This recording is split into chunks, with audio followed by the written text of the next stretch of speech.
तो उत्तरी अमेरिका महाद्वीप की भौगोलिक स्थिति के बारे में देखो जानकारी लेते हैं। यह है उत्तरी अमेरिका। अब उत्तरी अमेरिका महाद्वीप की भौगोलिक स्थिति के बारे में बात करें तो पहले तो इसकी पढ़ते हैं चारों दिशाओं के बारे में। जैसे अपने पास यह है उत्तरी अमेरिका, और उत्तरी अमेरिका में हम पढ़ते हैं इसकी भौगोलिक स्थिति। तो कि उत्तरी अमेरिका है, उत्तरी अमेरिका महाद्वीप के उत्तर में क्या आता है, तो क्या आता है आर्कटिक महासागर।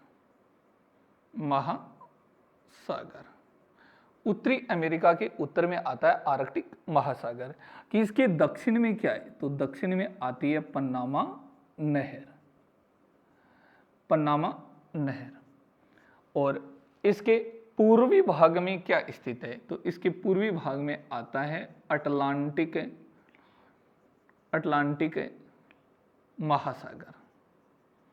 महासागर। और इसके पश्चिमी भाग के बारे में बात करें तो पश्चिम में आता है इसके प्रशांत महासागर। इस प्रकार से उत्तरी अमेरिका महाद्वीप है वो चारों ओर से जलीय भाग से घिरा हुआ है।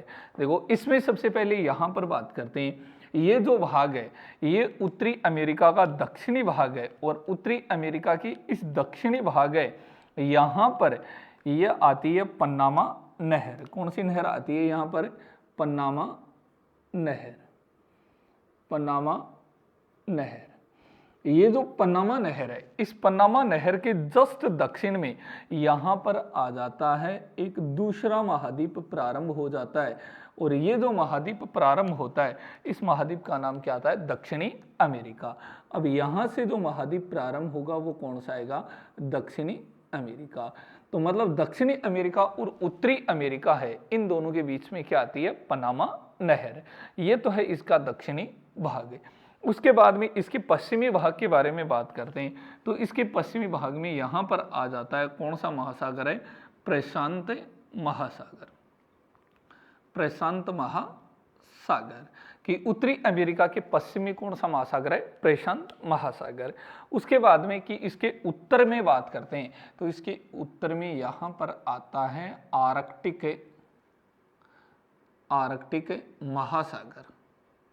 महासागर। और आर्कटिक महासागर के बाद में इसका जो पूर्वी भाग है, इस पूर्वी भाग में आता है अटलांटिक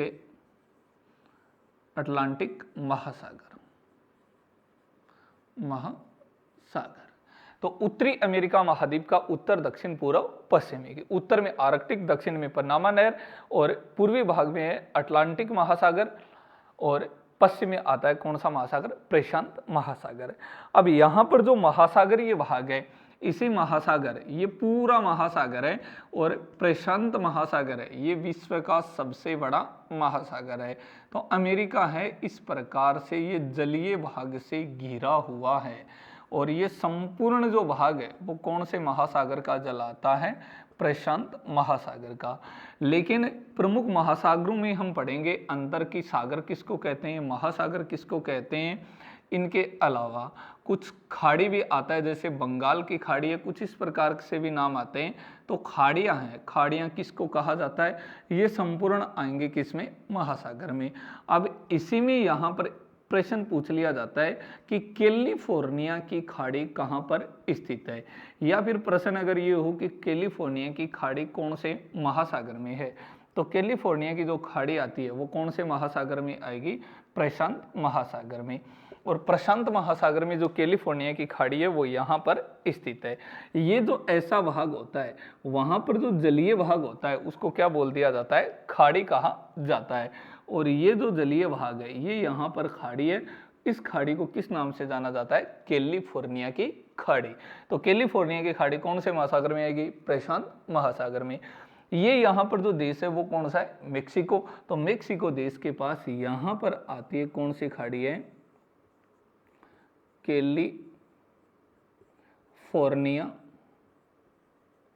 कैलिफोर्निया की खाड़ी। कैलिफोर्निया की खाड़ी। ये यहाँ पर स्थित है कौन से खाड़ी? कैलिफोर्निया की खाड़ी।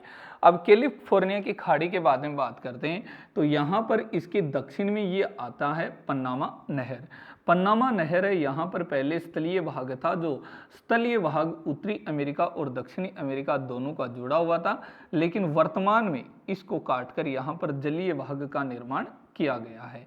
ये यहाँ पर आ जाता है पन्नामा नहर का जल। तो इस प्रकार से दोनों महाद्वीपों के बीच में भी क्या आ जाता है? जल आ जाता है। फिर आगे यहाँ पर बात करते हैं तो कुछ खाड़ियाँ अमेरिका के यहाँ पर भी स्थित हैं। ये तो आपको देश बताया, ये देश कौन सा है? मेक्सिको। मेक्सिको, ये जो है यूएसए, ये यहाँ का सबसे बड़ा देश है जिसका नाम क्या आता है? कनाडा। और ये जो भाग है इसका नाम क्या है? अलास्का। ये अलास्का है, ये एक यूएसए का राज्य है। ध्यान रखना, अलास्का अलग से देश नहीं है, ये जो यूएसए, इसी यूएसए का एक राज्य है। कौन सा? अलास्का। अब यहाँ पर अलास्का के नज़दीक में यहाँ पर फिर ये एक खाड़ी आती है, तो इस खाड़ी का क्या नाम है? किसके पास में आती है ये? अलास्का के। तो इसका नाम क्या आ जाता है? अलास्का की खाड़ी। ये है अलास्का की खाड़ी। अगर प्रश्न पूछा जाए कि अलास्का की खाड़ी कौन से महासागर में है, तो वो भी कौन से महासागर में आएगी? प्रशांत महासागर में। फिर यहाँ पर एक खाड़ी और आती है जो भी अलास्का के पास, यहीं पर प्रशांत महासागर के पास है, यह है ब्रिस्बेन। इस खाड़ी का नाम है ब्रिस्बेन की खाड़ी। ब्रिस्बेन की खाड़ी। ब्रिस्बेन की खाड़ी भी कौन से महासागर में? प्रशांत महासागर में। लेकिन ध्यान रखना, यहाँ पर एक सागर आता है, इंपॉर्टेंट है कि कौन सा सागर है? बेरिंग सागर। ये यहाँ पर है बेरिंग सागर। कि बेरिंग सागर है वो कौन से महासागर में स्थित है? तो बेरिंग सागर भी कौन से महासागर में आएगा? प्रशांत महासागर में। इंपॉर्टेंट है, कौन सा सागर है? बेरिंग सागर। अब इस बेरिंग सागर के यहाँ पर आपको बताया था कि पृथ्वी इस प्रकार से है, अगर इसको हम बोर्ड पे देखते हैं तो दोनों तरफ से इस प्रकार से भाग दिखाई देता है। प्रशांत महासागर उस तरफ भी था और इस तरफ भी था, दोनों को वापिस एक साथ इस प्रकार से करते हैं तो दोनों इससे एक साथ आते हैं। इसलिए यहाँ पर अमेरिका के पास में इस तरफ एक महाद्वीप और आता है, और यहाँ पर जो महाद्वीप आता है उस महाद्वीप का क्या नाम आता है? एशिया महाद्वीप। ये यहाँ पर है एशिया महाद्वीप। और एशिया महाद्वीप का यहाँ पर देश आता है कौन सा? रूस। और रूस का कौन सा क्षेत्र आता है? साइबेरिया। ये यहाँ पर आ गया, कौन सा क्षेत्र है? साइबेरिया। यहाँ पर साइबेरिया के आगे चलते हैं तो यहाँ पर फिर ये पूरा का पूरा भाग जलीय भाग है। ये जो जलीय भाग आता है वो कौन से महासागर का आता है? आर्कटिक महासागर का। इस प्रकार से यहाँ पर अमेरिका के इन भागों में संपूर्ण यहाँ पर पूरा जलीय भाग है ये। और यहाँ पर जो जलीय भाग है, महासागर पूछा जाता है तो कौन सा आएगा? आर्कटिक महासागर। लेकिन यहाँ पर जो बेरिंग सागर है, इसी प्रकार से यहाँ भी एक सागर है, और उस सागर को किस नाम से जाना जाता है? बोफोर्ट सागर। तो प्रश्न अगर ये पूछा जाता है कि बोफोर्ट सागर है वो कौन से महासागर में आता है? कौन से महासागर में आएगा? आर्कटिक महासागर में। और यहीं पर एक खाड़ी है, इस प्रकार से यहाँ पर ये भाग है तो यहाँ भी एक खाड़ी का निर्माण होता है, और इस खाड़ी को किस नाम से जाना जाता है? मैकेंजी की खाड़ी। ये है मैकेंजी की खाड़ी। अगर प्रश्न पूछा जाता है कि मैकेंजी की खाड़ी उत्तरी अमेरिका के कौन सी दिशा में स्थित है, तो मैकेंजी की खाड़ी कौन सी दिशा में आएगी? उत्तर दिशा में। फिर ये जो मैकेंजी की खाड़ी है, इसके आगे यहाँ पर प्रमुख रूप से कुछ द्वीप हैं, उन द्वीपों पर कनाडा का अधिकार है। और यहाँ पर फिर आगे ये पूरा का पूरा जलीय भाग है। इस जलीय भाग में यहाँ पर ये जो जलीय भाग है, इस जलीय भाग में यहाँ पर एक खाड़ी आती है, और बहुत इम्पोर्टेंट है, इस खाड़ी को किस नाम से जाना जाता है? हडसन की खाड़ी। ये यहाँ पर जो खाड़ी है, इस खाड़ी को कहा जाता है हडसन की खाड़ी। हडसन की खाड़ी इंपॉर्टेंट है, ध्यान रखना। कौन सी खाड़ी आती है? हडसन की खाड़ी। और हडसन की खाड़ी के इस तरफ यहां पर ये जो भाग है इसको किस नाम से जाना जाता है? ग्रीनलैंड। क्या कहा जाता है इसको? ग्रीनलैंड। ये जो ग्रीनलैंड है, इस ग्रीनलैंड के पास है बेफिन की खाड़ी। कौन सी है? बेफिन की खाड़ी। यह है बेफिन की खाड़ी। तो यहां पर ग्रीनलैंड है, ग्रीनलैंड के पास जो जलीय भाग है इसको तो किस नाम से जाना जाता है? बेफिन की खाड़ी। यहां पर जो है इसे किस नाम से जाना जाता है? हडसन की खाड़ी। फिर इस प्रकार से यहां पर जो पूरा जलीय भाग आता है वो जलीय भाग आ जाता है कौन से महासागर का? अटलांटिक महासागर का। कल आपको बताया था कि प्री बीएड का जो पिछली बार जो पेपर हुआ था उसमें प्रश्न क्या पूछा गया था कि ग्रीनलैंड कौन से महासागर का भाग है या कौन से महासागर के जल से घिरा हुआ है? तो ये कौन से महासागर के जल से घिरा हुआ है? अटलांटिक महासागर। तो ध्यान रखना, ग्रीनलैंड, ग्रीनलैंड कौन से महासागर के जल से घिरा हुआ है? अटलांटिक महासागर।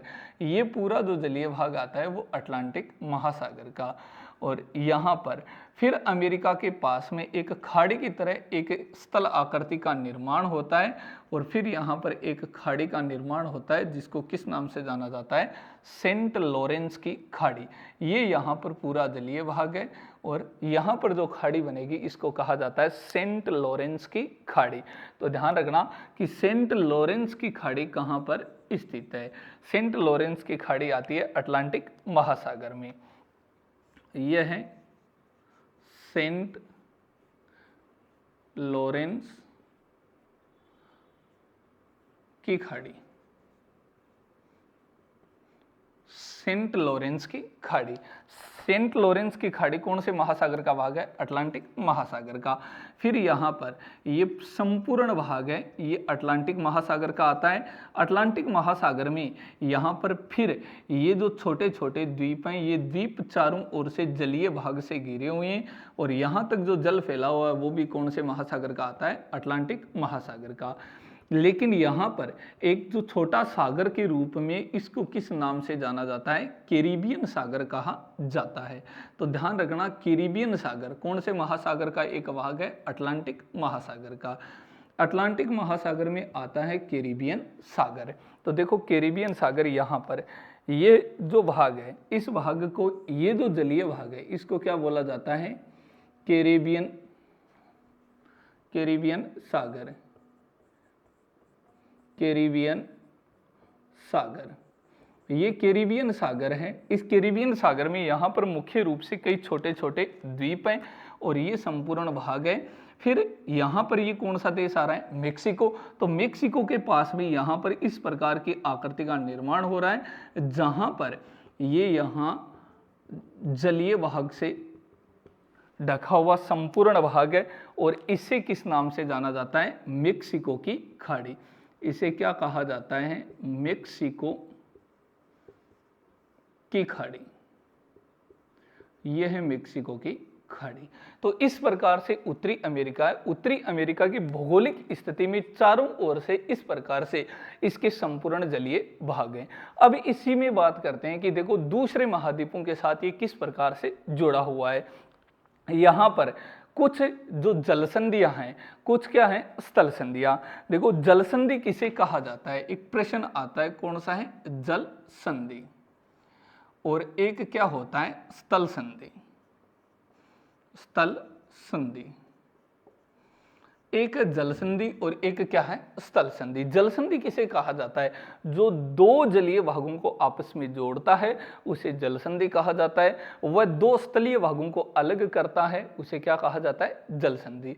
लेकिन स्थल संधि किसे कहा जाता है? स्थल संधि दो स्थलीय भागों को आपस में जोड़ती है, वह जलीय भागों को अलग करती है, उसे क्या कहा जाता है? स्थल संधि। तो इसमें हम पढ़ते हैं क्या? जल संधि, कि यहाँ पर प्रमुख रूप से कौन कौन सी जल संधियां हैं और लगभग एग्जाम में प्रश्न यहीं से पूछ लिया जाता है, किसे? जल संधि से। अब देखो जल संधि के बारे में बात करते हैं। तो जल संधि में हम सबसे पहले एक नंबर जल संधि ले लेते हैं, पन्नामा जल संधि। कौन सी जल संधि है अपने पास? है पन्नामा जल संधि। एक नंबर है अपने पास पन्नामा जल संधि। अब पनामा जल संधि में हम सबसे पहले पढ़ते हैं, पनामा जल संधि को दो भागों में डिवाइड करते हैं। एक तरफ तो करते हैं इसको जोड़ना, कि जोड़ना, और एक तरफ अठाना या अलग करना, कि पनामा जल संधि, प्रश्न पूछ लिया जाता है पनामा जल संधि कौन से दो जलीय भागों को जोड़ती है या कौन से दो स्थलीय भागों को अलग करती है। तो देखो जोड़ने के बारे में बात करें, यहां पर है पनामा नहर, और ये जो पनामा नहर है इसी को कहा जाता है पनामा जल संधि के नाम से जाना जाता है। तो ये दो जलीय भागों को जोड़ती है, मतलब यहां पर आ रहा है कौन सा, कैरिबियन सागर। कैरिबियन सागर कौन से महासागर का भाग है, अटलांटिक महासागर का। और इस तरफ कौन सा महासागर आ रहा है, प्रशांत महासागर। तो प्रशांत महासागर को अटलांटिक महासागर से जोड़ने का कार्य कौन सी जल संधि करेगी, पनामा जल संधि। तो यहां पर ये जो जोड़ने का कार्य करती है वो किसको जोड़ने का कार्य करती है, ये अटलांटिक महासागर को प्रशांत महासागर से। तो पनामा जल संधि किसको जोड़ती है, अटलांटिक महासागर को प्रशांत महासागर से। फिर प्रश्न क्या आता है, अठाना, कि ये कौन से दो स्थलीय भागों को अलग करती है। तो स्थलीय भाग एक तो आ गया ये दक्षिणी अमेरिका, और एक कौन सा आ गया, उत्तरी अमेरिका। लेकिन उत्तरी अमेरिका ध्यान रखना इंपॉर्टेंट है, आपको 3 पार्ट बताए थे कि उत्तर में उसको उत्तरी अमेरिका, दक्षिण में उसको दक्षिणी अमेरिका, जो सेंटर में है, जो मध्य में है, उसे सेंट्रल अमेरिका या मध्य अमेरिका कहा जाता है। और वहां पर देशों की संख्या कितनी आती है, 7। वो जो मध्य अमेरिका वो ये वाला भाग है, यहां पर कितने देश हैं, 7।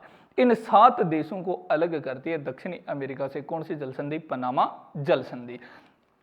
तो अलग करती है, अठाती है, किसको अठाती है, मध्य अमेरिका को दक्षिणी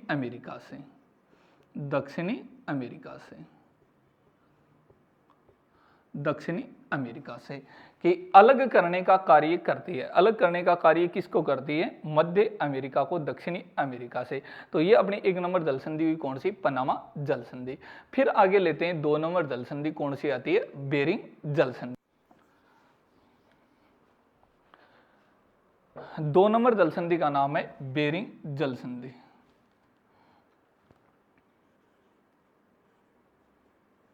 बेरिंग जल संधि, बेरिंग जल संधि में क्या होगा, जोड़ना व अठाना, जोड़ना व अठाना। अब बेरिंग जल संधि के बारे में देखो बात करें तो बेरिंग सागर, ये यहां पर आ गया कौन सा सागर, बेरिंग सागर। अब बेरिंग सागर है, यहीं पर ये आ जाती है बेरिंग जल संधि। ये कौन सी जल संधि है, बेरिंग जल संधि। अब ये जो बेरिंग जल संधि है, कौन सी जल संधि आ गई, बेरिंग जल संधि। अब देखो बेरिंग जल संधि है, ये 2 जलीय भागों को जोड़ती है। अब यहां पर कौन से 2 जलीय भाग आएंगे, एक तो आ गया कौन सा, बेरिंग सागर। अगर सिर्फ सागर पूछता है तो बेरिंग सागर को बोफोर्ट सागर से जोड़ने का कार्य कौन सी जल संधि करती है, बेरिंग जल संधि। लेकिन सागर ने देकर महासागर दे दिया जाता है तो कौन सा आएगा, आर्कटिक महासागर। आर्कटिक महासागर को किससे जोड़ती है, प्रशांत महासागर से। तो आर्कटिक महासागर को प्रशांत महासागर से जोड़ने का कार्य कौन सी जल संधि करती है, बेरिंग जल संधि। अलग करने की बात आई तो अलग करने में क्या आएगा, एक तो ये आ रहा उत्तरी अमेरिका महाद्वीप। उत्तरी अमेरिका महाद्वीप को किससे अलग करती है, एशिया महाद्वीप से। महाद्वीप ने देकर अगर स्थान पूछ लिया जाता है तो रूस का कौन सा आ जाएगा, साइबेरिया, और यहां पर उत्तरी अमेरिका का कौन सा आ जाएगा, अलास्का। इन दोनों भागों को अलग करने का कार्य करती है। तो देखो जोड़ने में लिखते हैं, जोड़ने में आता है प्रशांत महासागर, और प्रशांत महासागर का कौन सा भाग आता है, बेरिंग सागर को किससे जोड़ते हैं, आर्कटिक महासागर से जोड़ती है। और आर्कटिक महासागर में अगर पूछा जाए तो कौन सा आएगा, बोफोर्ट सागर। इन दोनों को जोड़ने का कार्य करती है। अगर सागर पूछा जाएगा तो बेरिंग और बोफोर्ट आ जाएगा, महासागर पूछा जाता तो प्रशांत और कौन सा आ जाएगा, आर्कटिक महासागर। अलग करने की बात आती है तो अलग करने में देखो क्या आता है कि अलग करती है ये उत्तरी अमेरिका, और उत्तरी अमेरिका का कौन सा भाग है, अलास्का। उत्तरी अमेरिका का कौन सा है, अलास्का को अलग करती है, या हटाती है किससे, एशिया, और एशिया का कौन सा आएगा, रूस, और रूस का आपको बता दिया कौन सा क्षेत्र आ जाएगा, साइबेरिया। तो बेरिंग जल संधि जोड़ने का कार्य प्रशांत महासागर को आर्कटिक महासागर से अलग करती है, यूरोप को किसे, एशिया से। अब आगे 3 नंबर जल संधि लेते हैं, कौन सी है, डेविस जल संधि। तो 3 नंबर जल संधि के बारे में देखो बात करते हैं। 3 नंबर है डेविस जल संधि। अब ये डेविस जल संधि किन किन को जोड़ती है, किन किन को अलग करती है, डेविस जल संधि। अब यहां पर ये जो भाग है, इस भाग में यहां पर जो जल संधि आती है उसका नाम क्या है, डेविस जल संधि, जल संधि, डेविस जल संधि। अब डेविस जल संधि है, ये कौन कौन से कौन से खाड़ियों को जोड़ता है, तो कौन सी खाड़ी है यहाँ पर, हडसन की खाड़ी को किससे जोड़ती है, बेफिन की खाड़ी। इन दोनों को जोड़ने का कार्य कौन सी करती है, डेविस जल संधि। तो देखो जोड़ने का कार्य करती है बेफिन की खाड़ी, बेफिन की खाड़ी को हडसन की खाड़ी से, बेफिन की खाड़ी को किससे जोड़ती है, हडसन की खाड़ी से। उसके बाद में कि अठाती है, अठाती किन किन को है, ये भाग कौन सा आता है, ग्रीनलैंड, और ये कौन सा आता है, कनाडा। तो ग्रीनलैंड को कनाडा से अलग करने वाली जो जल संधि है वो कौन सी आती है, डेविस जल संधि। तो अलग करती है, किन किन को अलग करती है, ग्रीनलैंड को कनाडा से।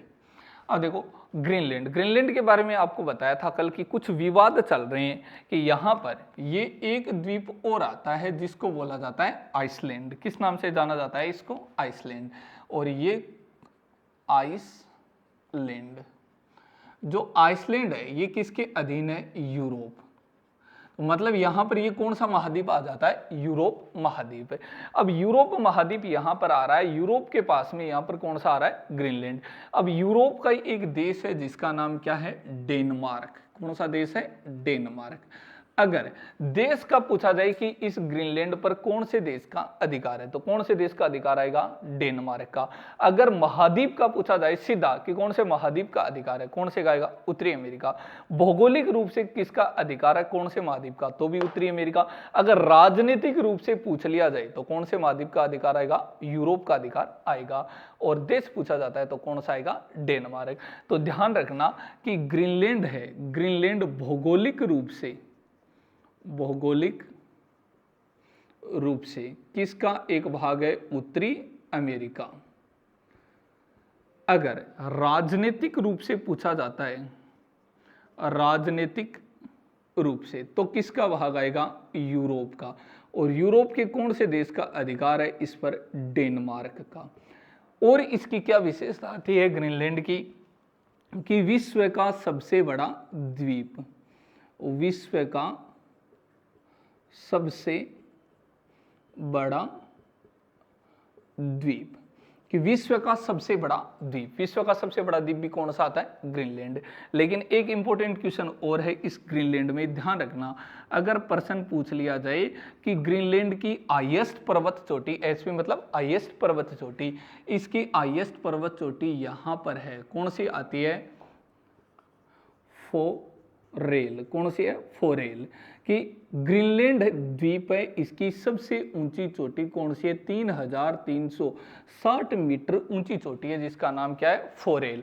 फोरेल चोटी इस ग्रीनलैंड की सबसे ऊंची चोटी है। इस प्रकार से डेविस जल संधि जोड़ती है बेफिन की खाड़ी को किसे, हडसन की खाड़ी से, अलग करती है किस किस को करती है, ग्रीनलैंड को किससे करती है, कनाडा से अलग करती है। और एक खाड़ी के बारे, एक जलसंधि के बारे में बात और करते हैं। यहां पर एक अंतिम जलसंधि आएगी, फ्लोरिडा जलसंधि। यहां पर कौन सी है? फ्लोरिडा जलसंधि। अब देखो फ्लोरिडा जलसंधि कहां पर है? यह है फ्लोरिडा जलसंधि। ये जो भाग है ये आता है फ्लोरिडा जलसंधि। फ्लोरिडा जलसंधि। फ्लोरिडा जलसंधि, जो फ्लोरिडा जलसंधि है वो कौन कौन से दो भागों को जोड़ती है? ये मेक्सिको की जो खाड़ी है इसको जोड़ती है, कैरिबियन सागर से अलग करती है। अलग किन किन को करती है? ये जो द्वीपीय भाग है इसका नाम क्या है? क्यूबा। क्या नाम है? क्यूबा। तो ध्यान रखना ये कौन सा आता है? क्यूबा आता है। इंपॉर्टेंट है क्यूबा। ये कौन सा द्वीप आया है? क्यूबा द्वीप। क्यूबा द्वीप को अलग करती है, किससे करती है? ये कौन सा आता है? यूएसए। तो यूएसए को क्यूबा द्वीप से अलग करने वाली जलसंधि का नाम क्या आता है? फ्लोरिडा जलसंधि। जोड़ने का काम करती है किसको? मेक्सिको की खाड़ी को किससे जोड़ती है? कैरिबियन की खाड़ी से। ये आती है इसकी भौगोलिक स्थिति। अभी इसमें बात करते हैं किसके बारे में? राजनीतिक स्थिति के बारे में, कि उत्तरी अमेरिका, अब उत्तरी अमेरिका की कुछ राजनीतिक स्थिति के बारे में बात करते हैं। राजनीतिक स्थिति कि उत्तरी अमेरिका महाद्वीप की राजनीतिक स्थिति। अब उत्तरी अमेरिका की राजनीतिक स्थिति के बारे में बात करें तो आपको इसका क्रमांक बता दिया गया है कि जनसंख्या में कौन सा स्थान आता है विश्व में, और क्षेत्रफल में कौन सा स्थान आता है। लेकिन ये जो है ये विश्व के कुल स्थलीय भाग का लगभग 4.8% भाग पर पाई जाता है। कि उत्तरी अमेरिका महाद्वीप विश्व के कुल स्थलीय भाग का कितना प्रतिशत भाग पर पाया जाता है? 4.8% भाग पर पाया जाता है। यहाँ पर विश्व की लगभग 7.5% जनसंख्या निवास करती है। कौन से महाद्वीप में करती है? उत्तरी अमेरिका में। अब इसकी राजनीतिक स्थिति के बारे में देखो बात करते हैं तो यहाँ पर मुख्य रूप से आपको देश बताएं कि कितने देश आते हैं? 3 देश आते हैं। यहाँ के 2 देश ऐसे हैं, जैसे एक तो आ गया कौन सा? कनाडा, और एक कौन सा आ गया? यूएसए। कि कनाडा प्लस यूएसए, इन दोनों की मुख्य रूप से जो भाषा है वो कौन सी भाषा यहाँ पर बोली जाती है? अंग्रेजी। कौन सी बोली जाती है? अंग्रेजी। कनाडा और यूएसए दोनों में मुख्य रूप से कौन सी भाषा बोली जाती है? अंग्रेजी बोली जाती है। लेकिन ध्यान रखना कनाडा के कुछ भाग ऐसे हैं जहां पर कौन सी भाषा बोली जाती है? फ्रेंच भाषा बोली जाती है। कौन सी भाषा बोली जाती है? फ्रेंच भाषा बोली जाती है। और इन दोनों को संयुक्त रूप से किस नाम से जाना जाता है? इनको कहा जाता है एंग्लो अमेरिका। Anglo America. प्रश्न पूछा जाए कौन से देशों को संयुक्त रूप से एंग्लो अमेरिका कहा जाता है, तो कनाडा और यूएसए दोनों को संयुक्त रूप से किस नाम से जाना जाता है? Anglo America. Anglo America Canada और यूएसए को कहा जाता है। यहाँ की मुख्य भाषा अंग्रेजी है। वह कनाडा के कुछ भागों में कौन सी भाषा बोली जाती है? फ्रेंच भाषा बोली जाती है। अब ये जो कनाडा है, ये कनाडा की देखो तटीय सीमा यहाँ पर इस प्रकार से है कि विश्व में सर्वाधिक तटीय सीमा बनाने वाला देश कौन सा आता है? कनाडा। कि विश्व में सर्वाधिक तटीय सीमा बनाने वाला देश का नाम क्या है? कनाडा। कनाडा की राजधानी के बारे में बात करते हैं तो देखो कनाडा है, इस कनाडा की यहाँ पर राजधानी आती है ओटावा। कनाडा की जो राजधानी है उसका नाम है ओटावा।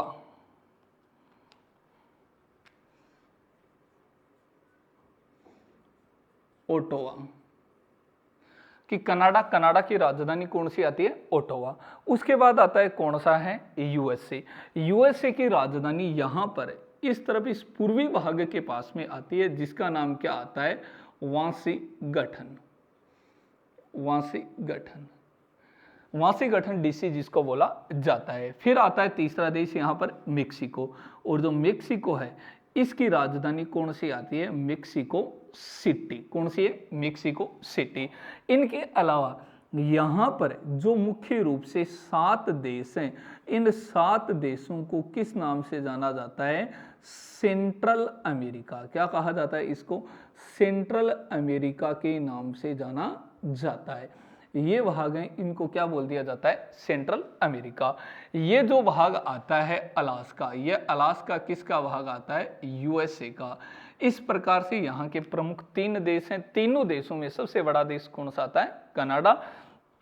तीनों की राजधानियां कौन सी आती हैं? कनाडा की ओटावा, यूएसए की वाशिंगटन, मेक्सिको की कौन सी है? Mexico city.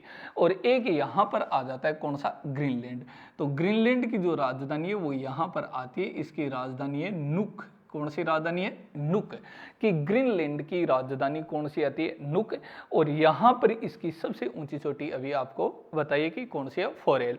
फोरेल इसकी सबसे ऊंची चोटी और इसकी राजधानी का नाम क्या आता है? नुक। यहाँ पर ये एक सागर है जिसका नाम क्या है? कैरिबियन सागर। अब ये कैरिबियन सागर है, कौन से महासागर में आता है? अटलांटिक महासागर में।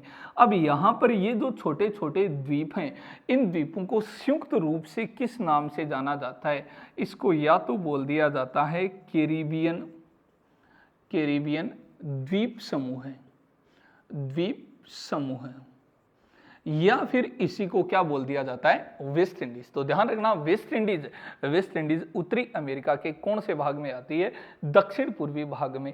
वेस्ट इंडीज कौन से सागर के अंदर स्थित है? कौन से सागर के अंदर स्थित है? कैरिबियन सागर। कैरिबियन सागर है, वहीं पर जो प्रमुख रूप से जो संयुक्त द्वीप हैं उनको किस नाम से जाना जाता है? कैरिबियन द्वीप समूह है, या फिर इसे क्या बोल दिया जाता है? West Indies. यहाँ का इस कैरिबियन द्वीप समूह है, इसका प्रमुख द्वीप कौन सा आता है? क्यूबा। कौन सा आता है? क्यूबा। कि कैरिबियन द्वीप समूह में सबसे प्रमुख द्वीप कौन सा है? क्यूबा। क्यूबा में यहाँ पर गन्ने का उत्पादन होता है और गन्ने से क्या बनती है? चीनी। इसलिए इसे विश्व में कहा जाता है चीनी का कटोरा। कि विश्व में चीनी का कटोरा या एंटलीज का मोती किसको कहा जाता है? क्यूबा द्वीप को कहा जाता है। एंटलीज का मोती या फिर चीनी का कटोरा क्यूबा द्वीप वेस्ट इंडीज में कैरिबियन सागर के पास में स्थित है। लेकिन यहाँ से अगर प्राकृतिक रेखाओं में पूछा जाए तो कौन सी रेखा गुजरती है? कारक रेखा।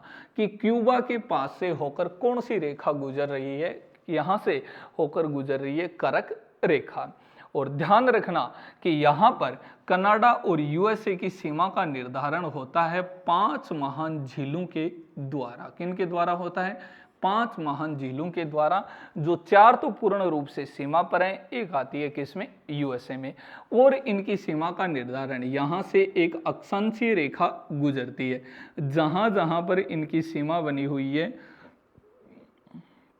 वहां से होकर एक रेखा गुजरती है जिसको बोला जाता है 49 डिग्री उत्तरी अक्षांश रेखा। यह है 49 डिग्री उत्तरी अक्षांश रेखा। प्रश्न पूछा जाए कि 49 डिग्री उत्तरी अक्षांश रेखा किन के बीच में? क्योंकि उत्तरी अमेरिका तो ये कहां पर आएगी? उत्तर में। इसलिए 49 डिग्री उत्तरी अक्षांश रेखा किन के मध्य सीमा का निर्धारण करती है? किन के मध्य? कनाडा और यूएसए। कनाडा और यूएसए के बीच में सीमा का निर्धारण कौन सी रेखा करती है? कौन सी करती है? 49 डिग्री उत्तरी अक्षांश रेखा। और इसी रेखा में ध्यान रखना इंपॉर्टेंट है कि विश्व की सबसे शांति प्रिय अंतरराष्ट्रीय रेखा कौन सी आती है? 49 डिग्री उत्तरी अक्षांश रेखा। दोनों देशों के बीच में किसी प्रकार का विवाद नहीं है, इसलिए विश्व की सबसे शांतिपूर्वक है या विश्व की सबसे शांतिपूर्वक अंतरराष्ट्रीय तिथि रेखा कौन सी? 49 डिग्री उत्तरी अक्षांश रेखा।